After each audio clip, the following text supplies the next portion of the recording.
After 3 days, you ready to go? Ready to play a game yet? Yeah, I wish. No, man, but I do like the energy of the guys. The guys coming out, flying around, and I think with all of spring ball, and then we have our PLPs where we're able to work with them a little bit without the ball. And then we have 30 minutes here and there every 2 days a week in the summertime. So I think that most definitely helped, and to get the guys' confidence up a little bit so they can fly around, know what to do, how to do it, and when to do it. What's the biggest challenge early in camp? I think guys just being in football shape, because you can run all day with no helmet, no shoulder pads, no pants on, all that stuff. But being in football shape is totally different than just getting out there running. I think that's one thing, and the next thing, no doubt, is you haven't played football since February and March. So just getting back in the groove of things, and actually doing it at full speed, high pace, how we practice is chaotic practice. So just get back into the groove of things. That's one thing that is a tough thing. Coach Satterfield has said that creating depth is probably the biggest challenge. In your opinion, what's that like on the defensive side of the ball? Oh, no doubt. Same thing. I think our first group gives us a good chance to, be able to stop some people. I think our twos, no doubt, is a group that we have to develop our twos and threes. And we got some depth there with some of the guys that we actually recruited. It's just not getting here with a TJ Hole, a Money Montgomery, a Todd Tyler, those type of guys. That most definitely has helped our depth a little bit. And we most definitely look forward to continue to develop those guys so we can, get those first team guys some blows here and there, so they're not playing 80 to 90 snaps a game. Brian, I remember after the spring, you had said that 14 guys had changed position on the defensive side of the ball. One of the things that Scott talked about on Saturday was guys accepting roles. How's that going with the guys that changed position? That's been really, really key for us. You got some inside guys that moved outside. You got some corners that have moved to safety. And they taking that role head on, man. And I'm very pleased with them. And it's not a pouting type deal. So I think those guys are understanding their role. And we always tell them, hey, find your role, star in your role, and do great in it. And it's been great so far. Anybody specifically excel in the position change? Of course, Russ Leach. You think about a guy like that ended up not playing a whole lot toward the end of the year last year. That was a starting corner at one point. And now he's a starting strong safety. And he's doing a tremendous job for us for sure. You think about a guy like Nick Okeke, who's played some inside. He's a now outside guy, accepted his role and doing well.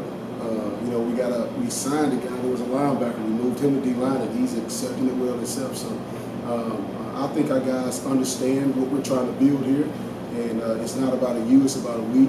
And whatever we got to do to help this team win, we're going to do. What do you expect out of the card position? What do you expect out of that position in this defensive scheme? Well, it all just depends on who that card is and who you got out there on the field. Whether you can play some man coverage with them or do you have to sub, So it all just depends on who that guy is. Some guys that just play that position, they may just be a true zone type guy. Some guys play that position may be just a true blitz type guy. So it just depends on who it is. But we expect him, if it's a normal card like we had at Appalachian State, we expect him to do a lot of things in our scheme, and that's what we have to recruit to. If that's Rajay, what do you expect from him, or what have you seen from him so far? Well, we only had 3 practices, but in the spring was new to him.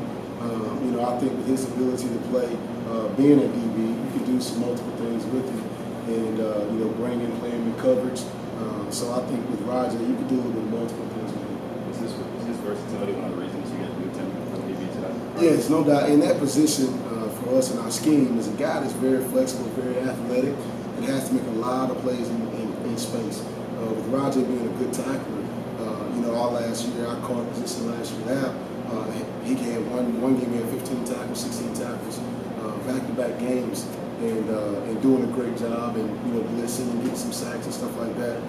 So with his versatility being at that position, I think that will definitely help us make the position easier. When you have so many guys in switch positions, is there something specific you need to do to help them get adjusted pretty quickly? Well, I think the reason why we switched them early on so they could get a whole spring, as well as the rest of the spring after spring ball, and then you got all summer. So that most definitely helped with us going ahead and doing it early, as opposed to trying to wait till right now. Is there a guy specifically that just stands out right now in your mind that has just made a lot of huge strides you weren't expecting? Well, you think about Money Montgomery, who just got here. He's a guy that's fast and very, very physical. You know, with this being his third practice, he did go through some PLPs in the summer, but he's a guy that you're like, man, you see him flash on film a lot in the first 2 days, even a day to day, day 3. So he's a guy that flashed a lot. Dorian Etheridge is a guy, no doubt. I mean, he's the leader of this defense, and he's been practicing his butt off, and he's done a great job with his body over the summer, getting it to where we need to. We want this defense to have a lot of speed and be able to run and chase things down. And he's done a great job with his body. Him and CJ Avery as well. You know, getting to where they can fly around and play really, really fast for us. When you're at maximum, or when you're at the depth, I don't know that you ever be at the depth you want, but when you're at what you think on the defensive front, how many guys will you have there, and where are you right now related to that? Rotation-wise, our deal on game day, you want to at least have at least 10, maybe 11 guys that can rotate up front, because those guys, they get beat up a lot through a long season. You got a 12-game season. And with us being a 3-down front, so now you're able to play a lot of guys, and that keeps those guys fresh, and especially the starters toward the end of the year and at the end of games. That gives those guys a little bit more energy to be able to fight and push through the fourth quarter really tough games. How do you feel like you are right now? Right now, I think right now we're probably 7.5, maybe 8 deep right now, and being able to get a couple more guys a little bit more reps in these next scrimmages we have this Saturday and the following Saturday will be really key to us. Do you feel like there's a huge gap between the guys who are in the first group and the second group in terms of building depth? Like, do you feel like there's a large gap there at all in terms of talent? If so, or if there is? I mean, just in certain positions maybe, but overall, I think it's a little bit of more mental. Guys kind of not really picking it up as well. But talent-wise, not super far off. In certain positions, you all kind of fall off it, but most positions are kind of just a little even. I think a lot of it is mental with the second group. How would you define that guard position? He's an outside linebacker. He's a nickel. Whatever you want to call it. A guy that you can bring him off the edge, you can play him in coverage, you can play him in man. You can do a lot of things with that guy, and that's the beauty of being able to have a 3-4 the offensive line have no idea which guy you're going to bring. With 2 outside, with 2 inside, could be a safety, could be a corner, but that guy to the field, man, he has to be really special for us for sure. How much of the defense do they need to go because they're doing so much? Well, a lot of it's base. It's just some of the things that may look different, but the coverage aspect of it, a lot of it's kind of the same.